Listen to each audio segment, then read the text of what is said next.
पोळा किंवा बैलपोळा हा श्रावण अमावस्या किंवा भाद्रपद अमावस्या या तिथीला साजरा करण्यात येणारा बैलाचा सण. बैलाप्रती कृतज्ञता व्यक्त करणारा हा एक मराठी सण असून हा भव्य पातळीवर साजरा केला जातो. ज्यांच्याकडे बैल नाही ते मातीच्या बैलाची पूजा करतात. नागपंचमी, नारळी पौर्णिमा, रक्षाबंधन, गोकुळाष्टमी या सणाबरोबरच सरत्या श्रावणात पिठोरी अमावस्येला संपूर्ण महाराष्ट्रात साजरा केला जातो. असा सर्जा राजाचा सण म्हणजे पोळा.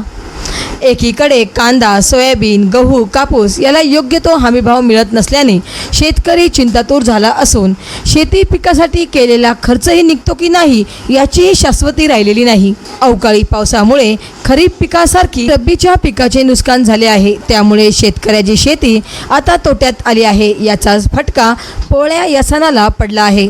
पोळा हा सण 2-3 दिवसावर आला असून देखील शहागड येथील बाजारात शुकशुकाट दिसून येत आहे. शहागड येथील व्यापारी महाराष्ट्र वाईब न्यूजच्या प्रतिनिधीशी बोलताना म्हणाले की वस्तूच्या वाढत्या किमतीमुळे आणि अवकाळी पावसामुळे शेतकरी हवालदिल झालेला आहे. याची झळ या पोळ्या सणाला पडली आहे. महाराष्ट्र वाईब न्यूज प्रतिनिधी गणेश राऊत, शहागड, जिल्हा जालना.